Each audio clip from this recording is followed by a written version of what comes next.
What is going on, everybody? Welcome back to 49ers First Takes, soon to be 49ers Unfiltered with Mike from SF Gold Rush.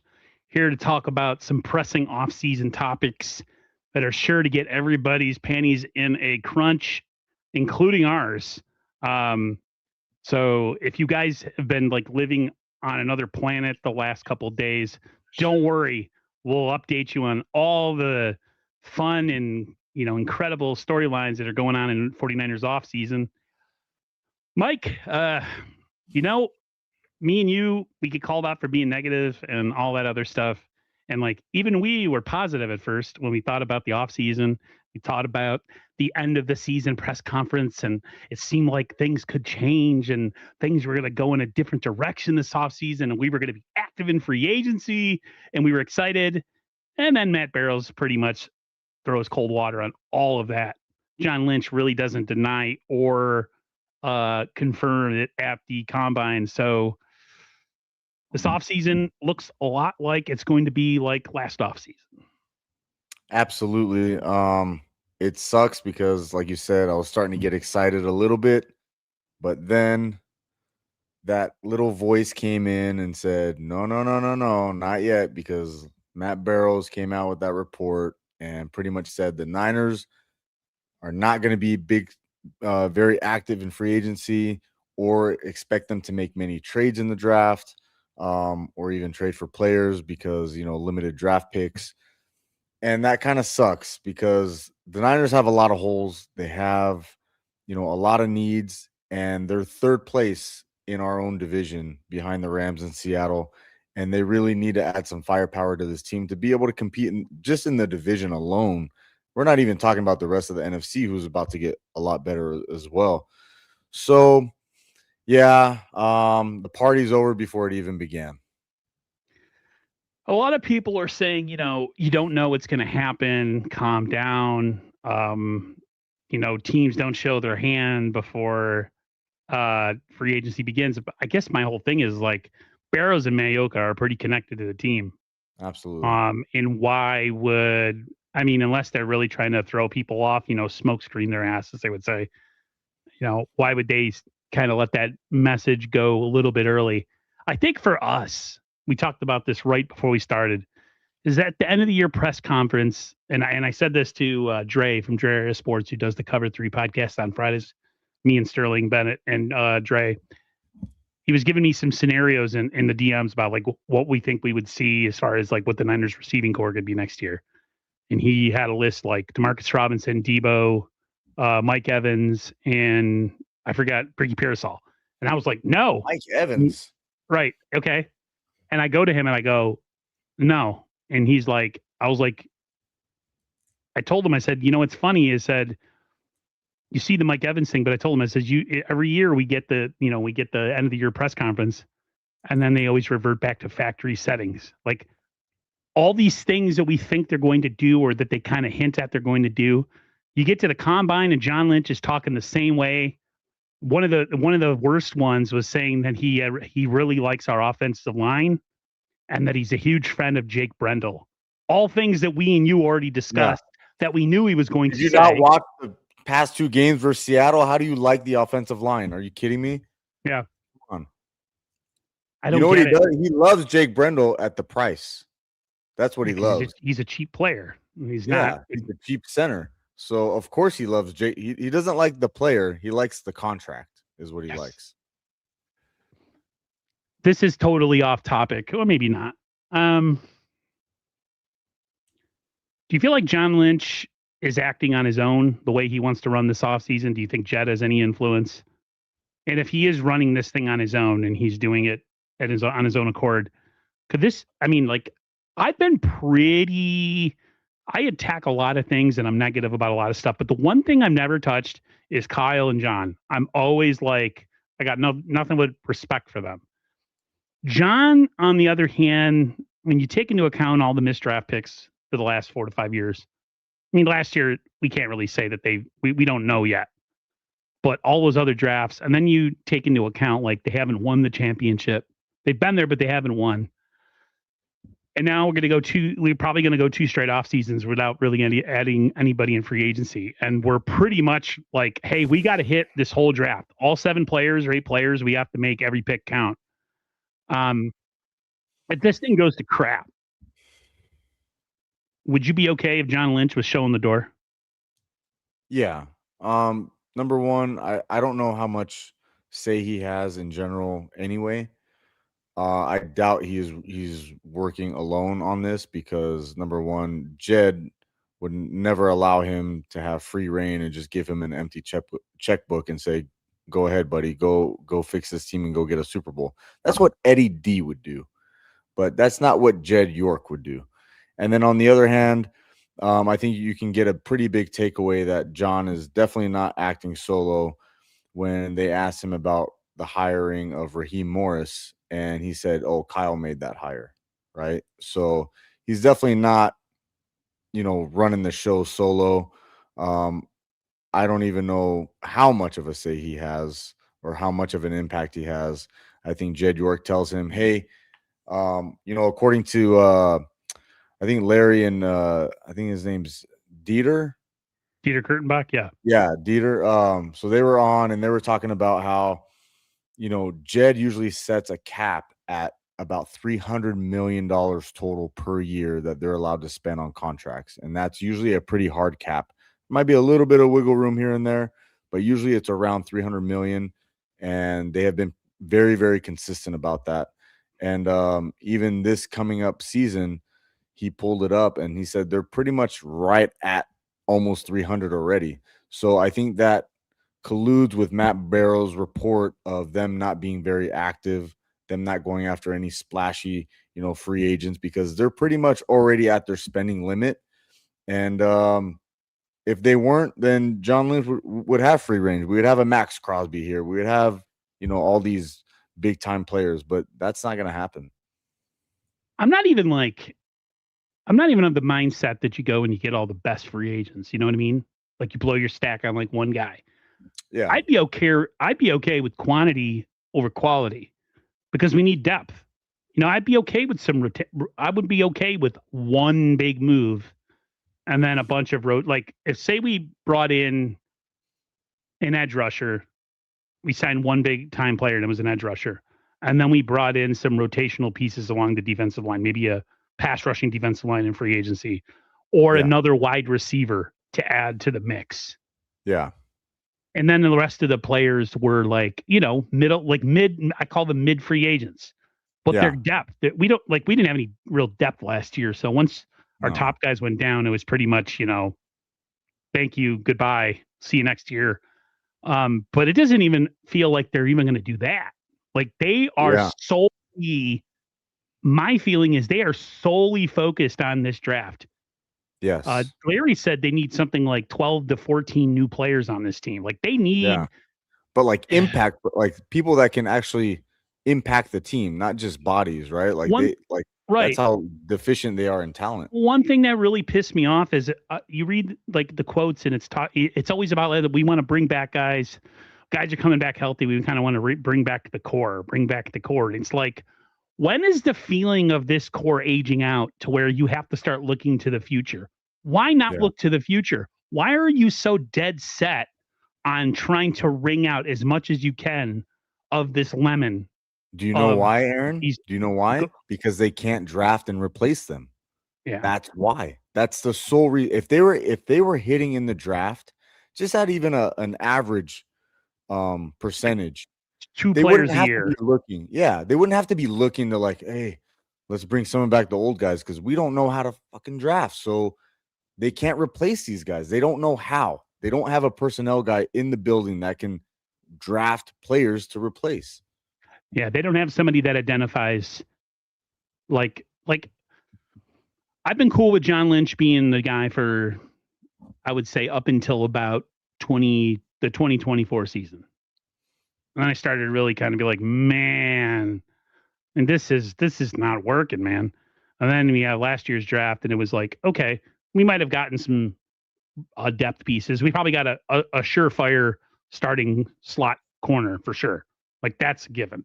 That's about the only given. Yeah.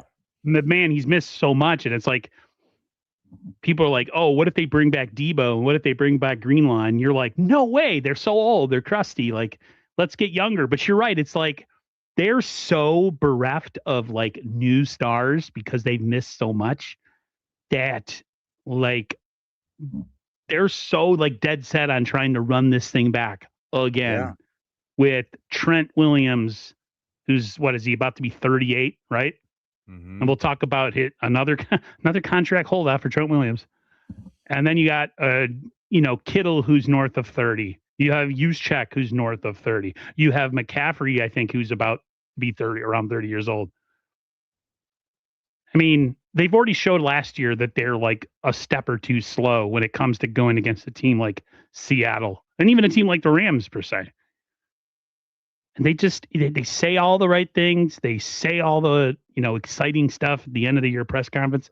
But when push comes to shove, it's factory reset, man. They go right back to what they're comfortable doing. They unless they crash and burn so bad, that would be the only way I think they would ever consider like maybe we need to start like thinking as offensive line as like a priority. It's not a priority for this team, and it's never going to be as long as John and Kyle are here.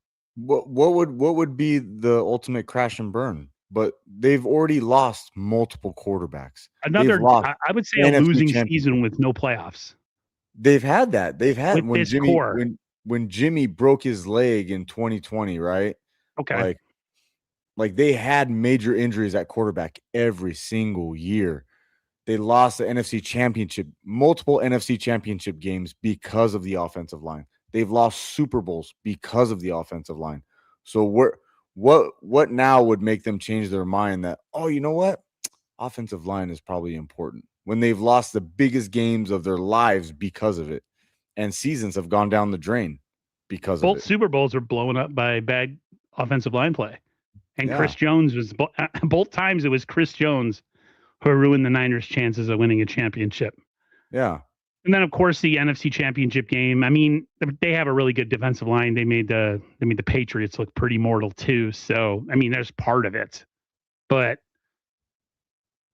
you can only give the other team credit so much. But I mean, they've never prioritized the offensive line, so it's No, not and they really a won't. surprise. And them The sitting only up there saying that, oh, we believe in our offensive line. We love Jake Brendel. Like, dude, look at your division. Look at those defensive lines in your division. They right. they destroyed your offensive line. They're gonna kill your quarterback. You can't even run the ball in short yardage situations. What are you talking about? Don't gaslight the fan base and sit here and tell us that the offensive line is good and Jake Brendel is playing great football. Are you out of your mind? Jake Brendel is not good. You love his contract. You don't love him as a player. It's funny. I called this out before the press conference. I said two things that were said in the press conference. I said, we're going to do our due diligence, which I said. Touche. And Yeah. just because like you're supposed to spend, and we don't spend just to spend. Like if it makes sense. I kind of Yeah. had something where I kind of preface it as this is what's going to come out in the press conference. And verbatim, John Lynch said those things. Yeah. It's almost laughable how predictable John Lynch is with Yeah. the way he talks to the media. And you're right. Why doesn't anybody challenge this man? Nobody. Where are these? Well, what's it? These softball, like, damn it, Grant. I don't like you, but come on, bro. Like, push the envelope. They already don't Nobody like asked you. any good questions. You're up there. You have weeks to prepare to ask him questions. It's not like, oh, put you on the spot, like, what do you think about the food in the cafeteria? No, you've had weeks to prepare. You've seen what has happened with this team.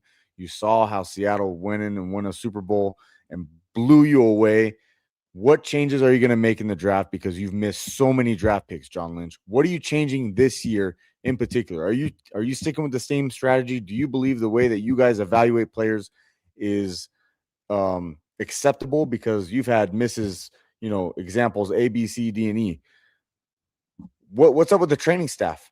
What's up with the injuries? What are you guys doing with the injuries? No one asked shit about the training staff? What are you guys doing to change it? What have you guys found so far? Nothing about that at all. Jennifer Lee Chan had an interview and somebody was like, "Where's the freaking follow-up questions, man?" Bro, Like, she's so bad. Oh, like freaking, she said something. She was making like something. I forgot what they were talking about, and she had John say something, and then she never followed it up. And I'm like, why are they so afraid? I called her out probably afraid like 3 years ago on Twitter or on X or whatever, and we were going kind of back and forth in the DMs because I'm like, dude, thanks for the softball questions. You couldn't ask anything more important than that. And she was like, oh, well, this is my job, and that's why you don't have this job, and blah, blah, blah. I'm like, yeah, I could probably do it better than you, not gonna lie. Well, you got to think too, like a lot of these reporters. I mean, remember Dante Whitner? He was on that post game and they got rid of him because he was a little too real. Because they have to have all these, vagina men that are on there that don't like freaking push the envelope with questions, or they're afraid to criticize the organization. Yeah, man, I like people who, unfortunately, even people I don't like, who have platforms where they could kind of say what they want. Yeah, it's like, man, I wish somehow John was tied up and locked in a room where he was forced to watch content creators just demolish him and how he runs his drafts, demolish him how he runs free agency. But no one has the balls to ever stand up to these guys. Everybody is so afraid of losing their job. I love Matt Mayoka. He sometimes will push it, sometimes. But Kyle does that little like nervous laugh when he thinks he knows better than you. That like cocky ass laugh that he has. And then John Lynch is the ultimate, I say a bunch of stuff word salad, but he's actually saying absolutely nothing. Exactly. It's essentially, John Lynch could run. I'm not trying to talk politics, but John Lynch could run for the presidency of the United States, especially, with, again, whoever's because of who's in office. He might have no qualifications in politics, but because he could talk you into the building, they would probably elect him just because he can speak so well and say a bunch of because politicians really say nothing, but they're saying something, but it's really nothing. So that's why he should be the president of the team and not the GM. Yeah, right? I don't. Oh man, it's just like I was so looking forward to free agency again, not because I think we're going to go trade for Max Crosby, or not because I think we're going to go get Alec Pierce from the Colts, or not because this whole Mike Evans thing. Mike Evans not coming here; he wants money. Yeah, and he's older. And I don't want. He's a good player, but the Niners have to get younger and faster. The Niners are bargain bin shopping, baby. Bargain bin. Yep. It's like going. What's that store that people go buy furniture sometimes? Cheap furniture. Big Lots. IKEA. Big Lots at IKEA. Big Lots. Yeah. Yeah. Mm-hmm. That's what the Niners shop at.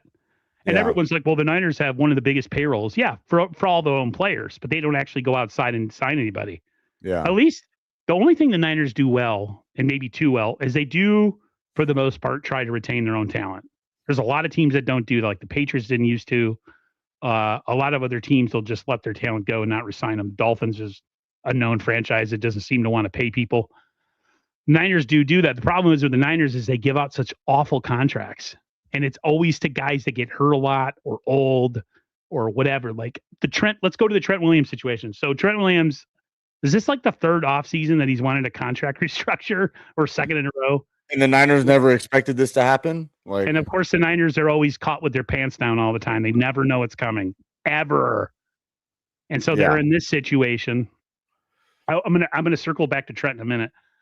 Then I hear they're being so cheap that they will not overpay for Eddie Pinheiro. That's the other one that I'm hearing. Dude. And I'm like, oh my God, they're really Walmarting this thing out. They are pinching pennies. You're not winning a Super Bowl like that. For $1 million, you're gonna let him go, and then what happens? You can't make a kick. Like we all saw what happened with that. That's how long did they say that they believed in Jake Moody before they actually got rid of him? Yeah, 2 years. John and Kyle are so full of trash, man. When it comes to certain things, the whole Trent Williams, $1 million. That's crazy. Trent Williams is the best offensive lineman we have, and it's not even close. And the dude's 38 years old. Yeah.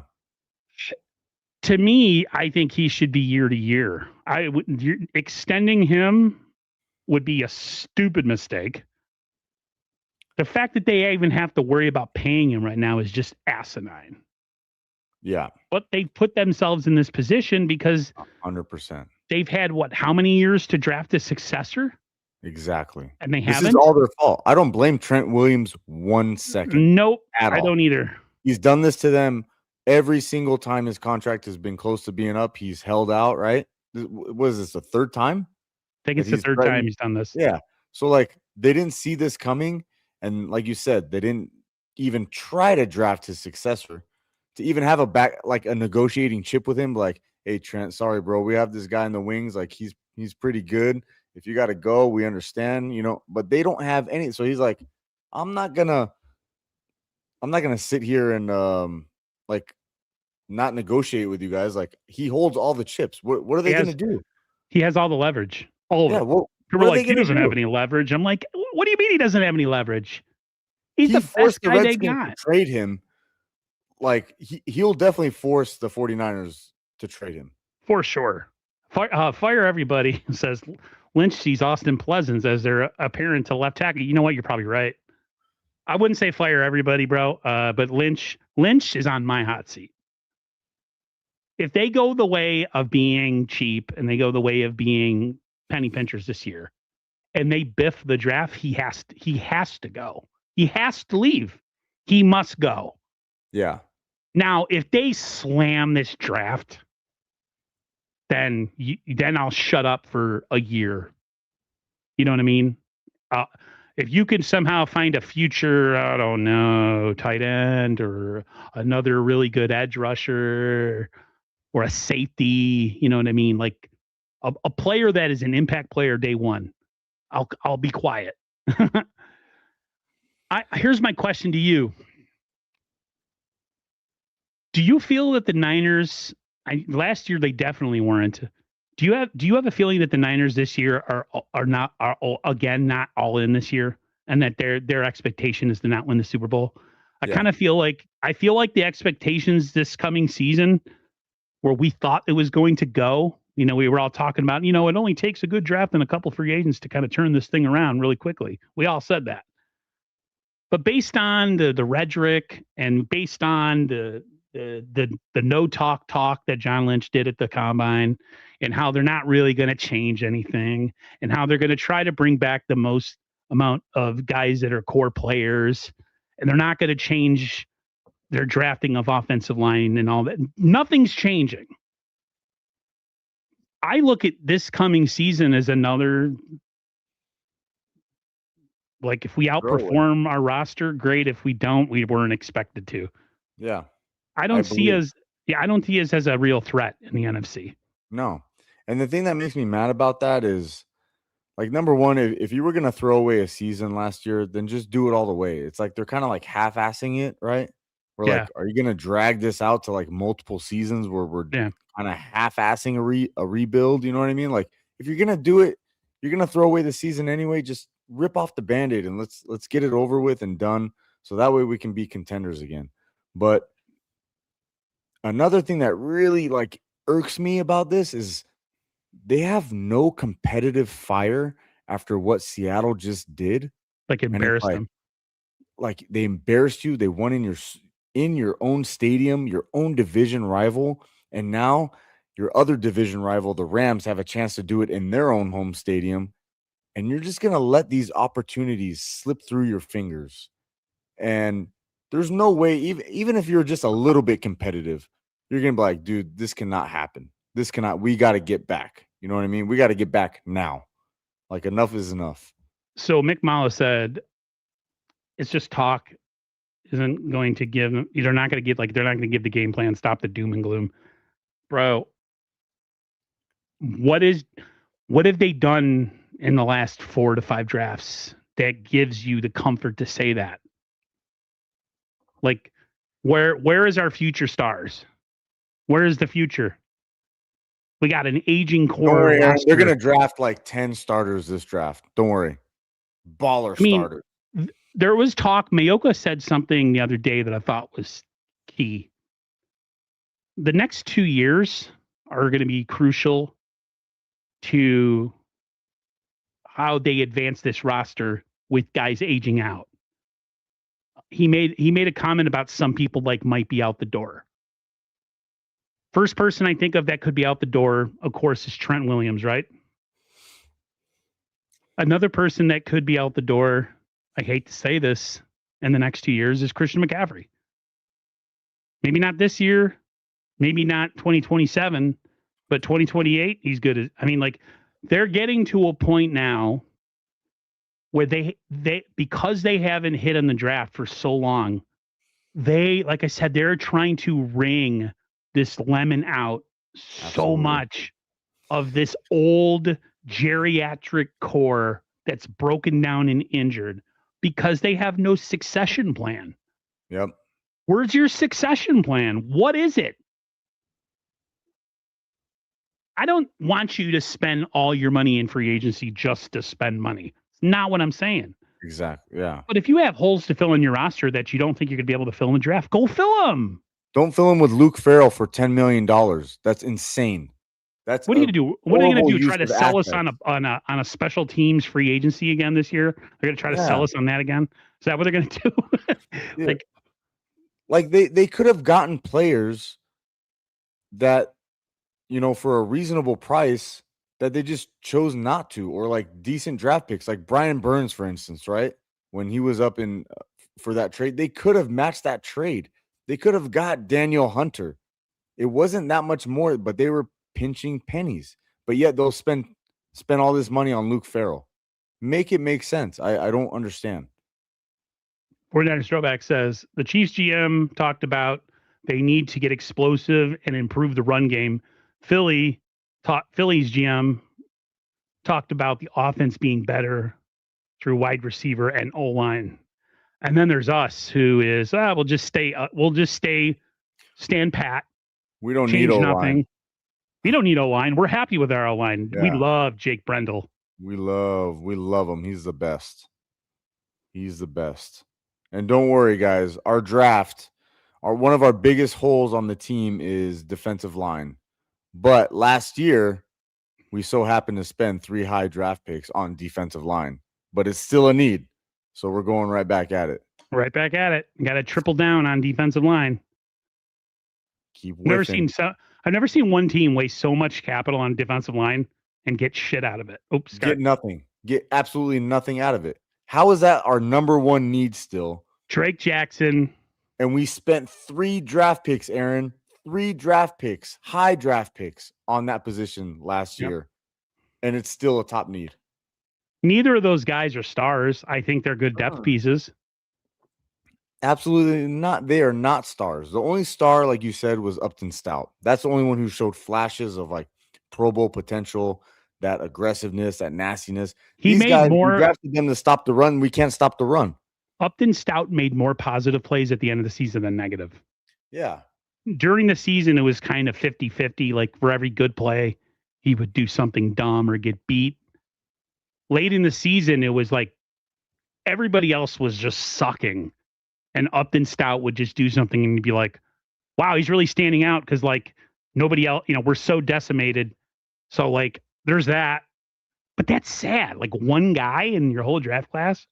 Yeah, and that's like one of the hardest positions to come in as a rookie, right? Like nickel corner. Cornerback in general is hard. Rough. Nickel cornerback is the worst because most teams' best player or the player that they run through the most or use the most is their slot corner. Yeah, like it's just easier to throw to your slot guy than it is to your outside guys, especially when there's zone defense and you can kind of just like lollipop throws into zones. They're guys that are they're hitting slants and hitting crossers and stuff. Man, let's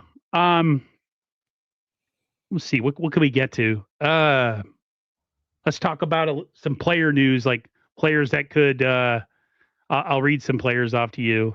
Okay. One of the guys that they say they might try to work on bringing back is Eric Kendricks.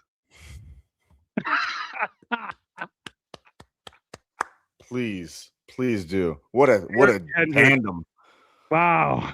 Hendricks and Warner putting fear in the hearts of offensive coordinators. Kendricks is like 3 years too late. If he would have came Dude. here like that when we tried to get him 3 years ago, it would have Why been would he even awesome. say that? Why would? Oh, I'd love to see him partnered up with Warner. What are you talking about, bro? Stop it. Don't let that even be vocalized if you're a GM. Are you insane? Juwan Jennings. He's too expensive. Too expensive. And honestly, I'm really disappointed in Juwan and how he played against Seattle both times. He got manhandled and he ran sloppy routes and they took him out of his game. Usually he's the one taking DBs out of their game, but they took him out of his game. Fire everybody's on point. He's like, I think Barsh and Juniors Gross Matos are locks to return. Locked. Of course. Lock it in. You know what's sad?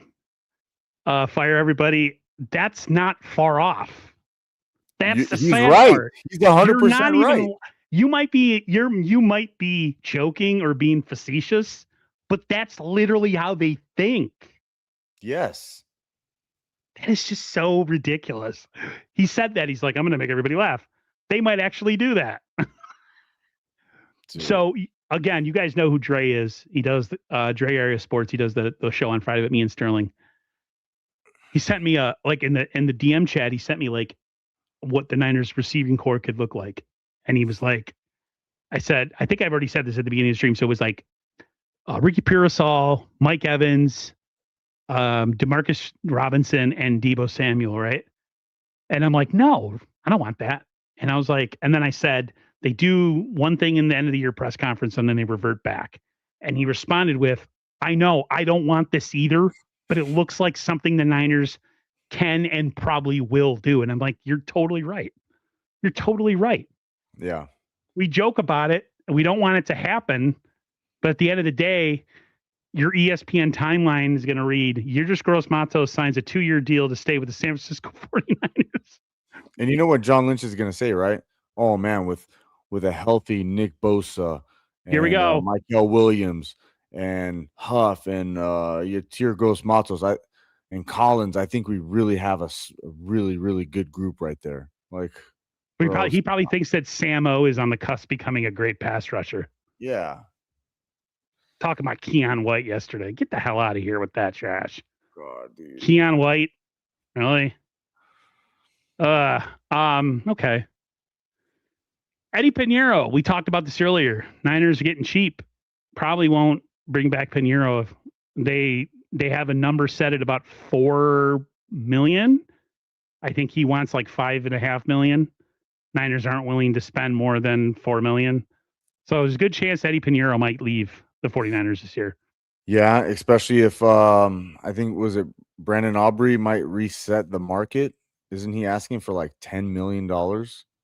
Who's that? So the kicker for the Cowboys. That's $10 million. He's asking for 10 mil. So obviously he might not get 10, probably not going to get 10 million, but usually it's somewhere in the middle. And he could definitely reset the kicking market. And that's another failure by the 49ers front office of not doing contracts early. When you knew Eddie Pinheiro was the dude, you should have went and locked his ass up before the end of the season. Even if he said he wanted to wait, make him an offer he couldn't refuse. That way you get ahead of the market. You knew Aubrey was going to be up for a contract. He's going to reset the market no matter what. Pinheiro is up there with accuracy. He doesn't have the leg, but the market is the market, right? So it doesn't matter how good you are. It all depends on how good the last guy is and how much he got. And that's where the market stands. And they waited again. They sat on their hands, and now they're probably going to lose a kicker. 49ers Throwback says, Aaron, your interpretation of Lynch is, we like our guys. We like the guys that we have. It tells you he can't draft well if wanting to bring guys back. Yeah. What we said, right? Yeah. They're so preoccupied with bringing everybody back. They're so preoccupied with running it back one more time. But they can't replace them. Because they can't. There's nobody that they can bring in and replace anybody. To me, I'm at a point right now where like I don't have really any expectations now. After No, that bombshell drop that they're not going to do diddly poo in free agency, who cares? and All these expect them to people, reach drastically in the draft again. Instead of they're taking going to, the best player available, they're going to reach for some dude that nobody heard of, and they're going to keep sticking with their draft process, even though it keeps resulting in reaches and busts. And doing the same thing over and over is insanity. And they'll probably drop their left guard in like the 6th round. Yeah. You know how they work. Yeah. And if he's playing next to Trent, don't worry, that elevates him. Yeah. You're okay. Until Mac Trent's Jones, the trade of Mac Jones has been talked about. They really need to get something that blows their doors off. As much as I wouldn't like to see him go, Mike, because our offensive line is such trash, and like Purdy, I'm not going to say Purdy is injury prone. He's had 2 really like the UCL injury wasn't like because he's injury prone. He just got hit as he threw. Yeah. The one last year was the one that was a little bit worrisome, the turf toe. But like that being said, he took in some pretty hellacious shots behind that offensive line. And like, so having a good backup really helps you, like, oh man, we had Mac play a bunch of games. I really don't want to see Mac, if he played next year, play more than one game and maybe a kneel down. You know what I mean? Yeah. But if a team was to blow their doors off, I would definitely be okay with them taking the picks, even though they'll probably miss on them, because I figure the more picks they have, the more opportunities they got to miss and also hit, maybe. You know what I mean? You throw spaghetti at a wall enough times and some of it sticks. Yep. So the amount of wall there is to the ratio of spaghetti that you have in your hand, like, oh, some of it's still up there. I say that as a joke, but it's actually really what I absolutely believe. Like, they need as many picks as possible because they're going to miss on half of them. So yeah, and like I've said, I would trade Mac Jones only if it's for a player. I want a proven asset. I can't go with a risk. What about a player to mid-round pick? Yeah, as long as I get some type of player that's a proven. What about a pass rush defensive tackle that is an extra player on a team that doesn't need him? It depends how good he is. I don't want a Keon White.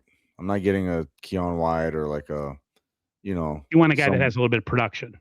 Yeah, because you're sending a starting quarterback. He's a starting quarterback in the NFL. So you would want a starting lineman or starting, yeah. I would want someone. He doesn't like. Obviously, he's not going to be a blue chipper, but he could be an upper mid-tier guy that you would trade for. And I think that's a fair exchange because Mac Jones is a starting quarterback in the NFL. I think he's better than one of the 32 quarterbacks that are in the league. That's for damn sure. So, I mean, that's a very high value position and a very rare asset to have. You can't just trade it for, a Keon White or a Sam O. You know what I mean? Like, it's got to be someone a little bit better than that. So I want a proven asset because we've been talking about, I don't trust him in the draft. And but honestly, I don't even want to see him traded really because I think we're going to need him. And this whole thing about Brock Purdy's injury prone, I don't believe that. I think it all falls on the offensive line. If you look at his injuries, Aaron, his very first one, he had broken ribs. How did that happen? Because the offensive line broke down and broke his ribs. His second start or his second start, right? Against Seattle. He had broken ribs that night. Yeah, that was because the offensive line crushed his ass. And his other one, the UCL, obviously breakdown of pass blocking. His turf toe, he had to run outside the pocket because the pocket was collapsing, right? So where does this all stem from? It's all the same problem. Yep. It's all the same problem. So I don't believe he's injury prone. I think whoever you put back there is going to die. One of the things that they talked about is injury updates. John said that Keon White, Nick Bosa, and Trent Williams should all be ready for training camp. Because I know that sends you with that instills you with so much confidence. The thing I love hearing about is about guys coming back from injury. that we have to depend on because we have nobody else. The great thing about if you actually hit and you can sign some free agents is that you don't have to pressure guys to come back because you need them so badly because you're so bereft of depth in true talent, blue chip talent, because all the blue chippers you have, you drafted like 5 to 7 years ago, and you Yeah. have nobody new in the pipeline. That's why when you hear like, oh, Bose is on track, this guy, of course, everybody's like, yeah, because they know nobody else is. Who do we got? Yeah. But it's such a wasted question to me. That's another question that's wasted that could be used for something more, informative. Who cares about their injuries right now? That's not relevant whether they're on track. There's so many months between now and then that anything could be off track or get back on track, or that's so irrelevant. Ask about the draft process. Ask about free agency. Ask about what are you doing to change, your sport or your strength and conditioning program. What are you doing? What are you going to do in your mind to try to catch up to the Rams in Seattle? Like, there's just so many questions you can asking, oh, is Nick Bosa going to be ready for training camp? Dude, I don't know. Anything can happen between now and then. That's so far away. It's not 2 weeks away from now. Like, it's a wasted question. Just ask something that's more relevant. And it's a repetitive question every offseason. Yes. Every exactly. offseason, we have somebody coming back from a catastrophic injury. Yeah. Every offseason. It's so like, it's so 49ers. There's nobody else at the rate that we do has that problem. Yeah. What one of the names they brought up, which I thought was hilarious, Lynch. Oh my God, Lynch makes me laugh because he thinks he's clever. He was talking about they really have big hopes for Jacob Cowing. Yeah. Oh, man. Such big hopes he couldn't even see the field at all, right? He couldn't see the field his first year, and last year he had the worst hamstring injury in the history of professional sports. Yep. Yeah, like of course he's gonna say, of course he's trying to build up Jacob Cowing because he doesn't want it to be another They're wasted missed. draft Yep. pick, right? Yep. What is he Yep. gonna say? Like, oh yeah, you know what, Jacob Cowing didn't really turn out. No, he's like, dude, I'm praying to God this kid turns out because we whiffed on freaking everybody. So of course he's praising him. There is talk again that I saw pop up. Remember when they talked about it and Dre and Sterling kind of shot it down? The Renardo Green trade and the Pearsall trade, like the rumor that Grant Cohn and Larry were talking about. Mhm. ESPN is running a story that because of the relationship or because of bringing in Raheem Morris, that he might not be a scheme fit for what he wants to do. So that actually might be something. He actually isn't a bad player. He's one of the few he was a decent. I think he was a decent draft pick. He's a solid corner. He's not a superstar. Problem with it is he doesn't get interceptions. He doesn't cause turnovers. So that was something that I seen. I don't know how it came across my computer, but like Renardo Green being moved definitely looks like something that could happen. Will it happen? Yeah. Who knows? Who knows? I mean, that little spat that they had on the sidelines, that was pretty serious. I mean, that was like he pretty much told Kyle to F off. He walked away from him while he was screaming at him and Yeah. didn't want to look at him. That's pretty disrespectful. That body language, man. That's those young cats nowadays. How those young cats Yeah, are. that was pretty I was even like, oh shit. Oh, Like, I would have stomped I that felt man. that through the TV, you know what I mean? And I'm like, damn, like this Kyle dude was is like Kyle was pissed, and then he just effed They him said off he by has just kind of walking a away. laissez-faire attitude. Yeah, he's not He's very not. interactive with his teammates. He's very Yeah, quiet. you're in the wrong sport. Yeah, and wrong position, right? DB, you got to be a little, You got to you be a got to be a dog, little cocky, right? A little quote arrogant, a unquote. little. Yeah, you have to have that dog or whatever. But I mean, you can't have that towards your coach. You're supposed to have that towards the other wide receiver on the field, not your head coach who's yelling at you. You're supposed to look at him in his eye and say, "Yep, I fucked up. I won't do it again." Not, man, roll your eyes and walk away. That's a big. I don't know. Yeah. That could have sent him packing. It might have sent him packing. Maybe it does. Maybe they actually bring in a corner that can cover somebody Yeah. from I don't know where. But then again, we know they're not going to spend any money, so he'll probably end No up money. staying. No money. Wall is No closed. money. So the Niners did. There was talk about a rumor, and it was just a rumor, but I forgot who dropped it, but Larry was running with it, and I forgot somebody else about an addition to the front office, and then it actually happened. So the 49ers brought back former Vikings general manager Kwasi Adolfo Menza back to the front office. He was here from 2013 through 2019. And here's the one thing that I'm kind of positive on that Mike wasn't having when we were talking before the stream. He was here during 3 successful-ish drafts, like Kittle, Fred Warner.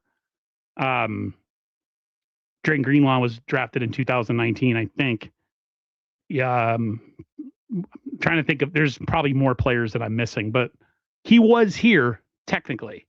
So there's my positive spin. What you're saying is, where was he on the totem pole? Like where in the front office was he? Like an orderly? Was he getting coffee for everybody? You know what I mean? Like, is he quality control where, he like cleans people's glasses, shines their shoes, like goes out and gets them sandwiches? Like, where exactly is he on the totem pole? Yeah. And he was also here for Solomon Thomas, Reuben Foster. What were the other ones that before he left? I can't remember. There were a lot of them. Nick Bosa, that doesn't count. Where that's 100%. Nick Bosa is the biggest not hitter, like the biggest. Yeah, like right. Let me say this and not offend anybody. Somebody who's challenged could run the draft board and select Nick Bosa because he literally is a no-brainer. Yeah. Sorry. So I can't remember the other missed draft picks in that time span, but everybody made. I hate to interrupt you, but he said this was the guy that was fired from Minnesota for taking 2 weeks for his wife's paternity leave, which I have no problem with personally. Yeah. When it comes to stuff like that, I'm not even going to say anything. Minnesota had a decent draft, honestly. Like I think they whiffed on McCarthy and that whole Sam Darnold thing. Maybe they messed it up. I don't know. But overall, their first round picks were pretty decent while he was there. Kevin O'Connell's a good coach.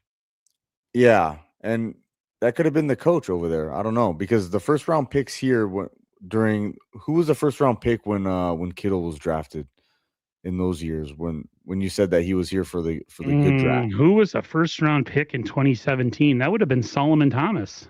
There you go. And then when we traded back into the first round to get the psychopath, that ended up, they ended up cutting. He was in the blue 10 every other game. Reuben Foster. He was constantly hurt. Was Fred Warner in that same draft, or was he after? I think Fred Warner was in the 2018 draft. Okay. And do you remember who the first round draft pick was for that? Mike McGlinchey. Oh, okay. So average pick, right? He got himself another contract if you want to play that game. But I get not with us. Usually you want your first round draft pick to be able to pick to re-sign with your drafting team, right? So Howdy says he was the director of football research when he was here the last time. Okay. I don't know what that means. I don't know. But my whole argument is he could be good, he could be bad.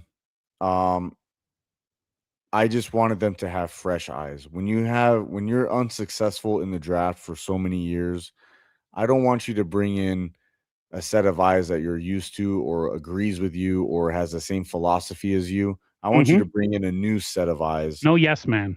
That's up to date with the new standard of players and the new trends that's going on in the league. Maybe take somebody from your rival. That way you can see kind of like what they see and what they're looking for and how to beat you and how they build their team, because guess what? They're kicking your ass right now. So somebody from the Rams, somebody from Seattle, just somebody that with a different set of eyes, a fresh set of eyes, not just different, but a fresh set that can just help you reset the way that you evaluate and scout your players, because obviously whatever is working right now is not working. Beast mode 24 ain't mincing any words. He was a terrible hire. Okay. Yeah. I have no skin in the game either way.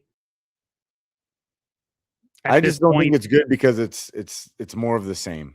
It's funny. The Miami Dolphins, and I know I bring them up a lot, but my brother's a Dolphins fan. They brought in Troy Aikman this offseason to help them in their GM and coach search. I mean, their coach, Jeff Hafley, is spoken very highly of by Richard Sherman.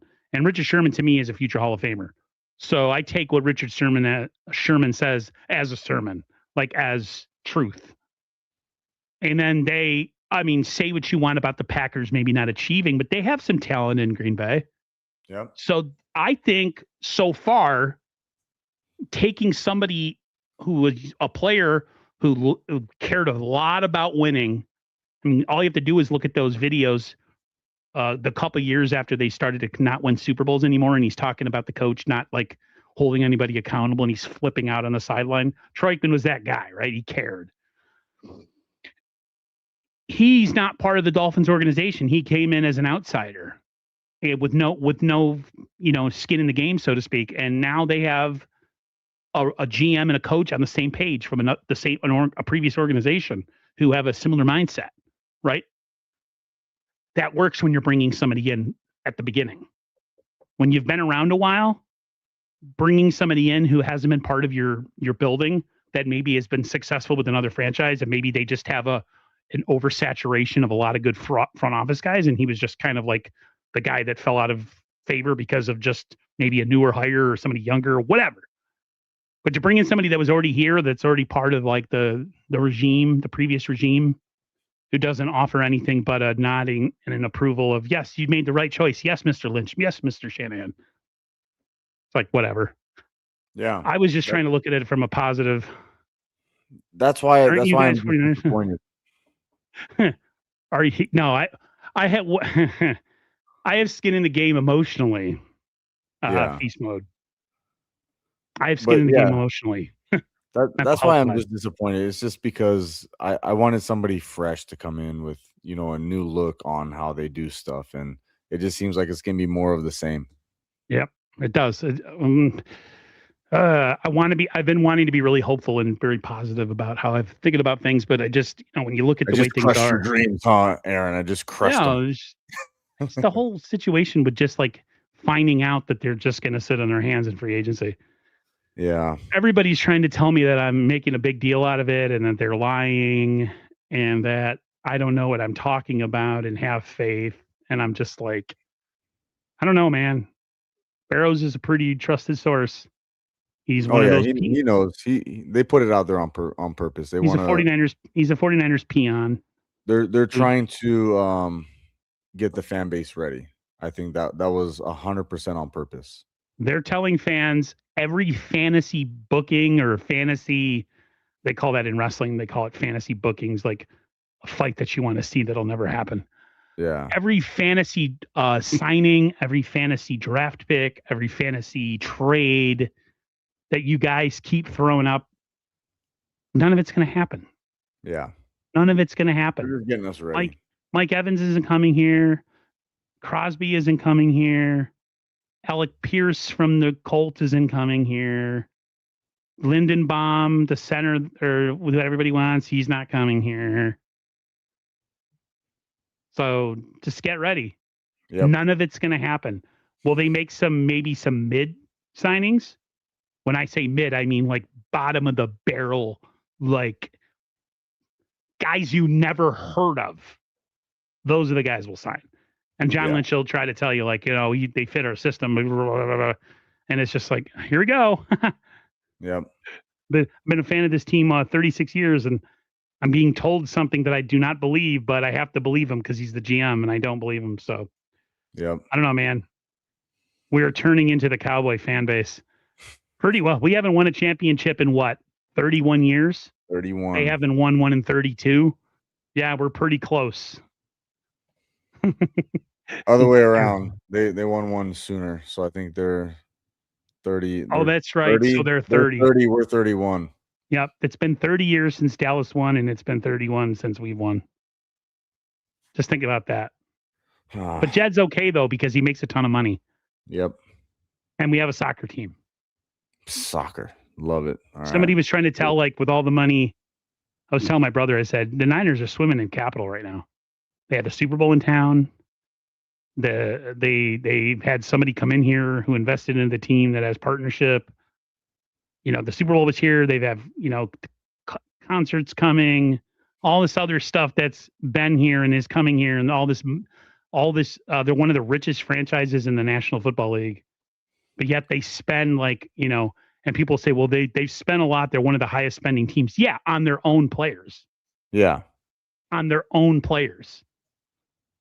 Actually spending outside of the box other than your own players I'm talking about. Yeah, and Jed won't open up the pocketbook to go get a Super Bowl, man. Just go get it. And then I'll shut up forever. I'll shut up forever. Trade the future, get one pick, get one Super Bowl, win it, and I will freaking quit YouTube and never come back. That's all I want. That's all I want. That's it. Trying to think. So the combine is pretty much on its way next couple days. And then free agents. We were excited for free agency. I was talking about it. Free agency starts what? Little over 2 weeks. Does it already? March 13th. Is it March 13th or May? Am I tripping? March. So it's in March, and the draft is in the end of April. Oh, dude, I'm like, yeah, I'm all over the place. Yeah, and then we got the season starts in what? 6 months? 7 months. Yeah.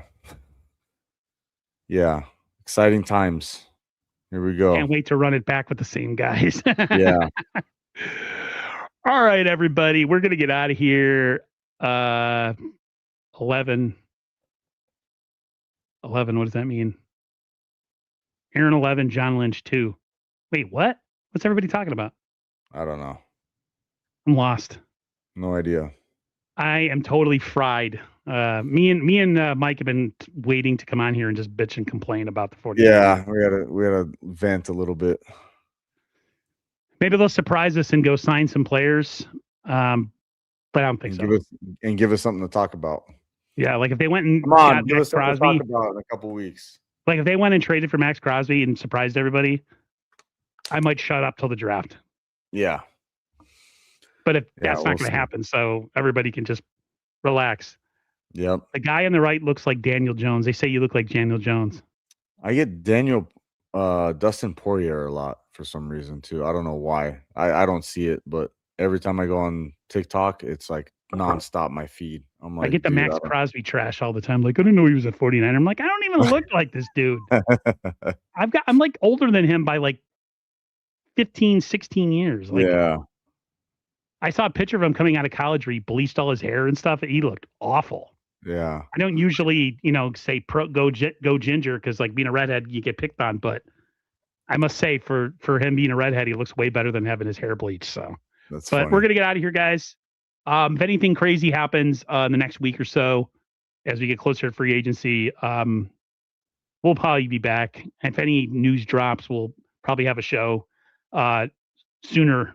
I want to say that we do it every week, but with it being kind of thin for news, we're kind of playing it by ear. Yeah. But eventually the show will be the 49ers Unfiltered. We'll have a new overlay. We'll have a new intro, and it'll be fun just in time for the season. Awesome. So, yep. Take care, everybody. Everybody have a great rest of your night. Try to be positive about the 49ers because I'm not. Yeah. And I'll talk to you guys on the other side. All right. Good night, guys.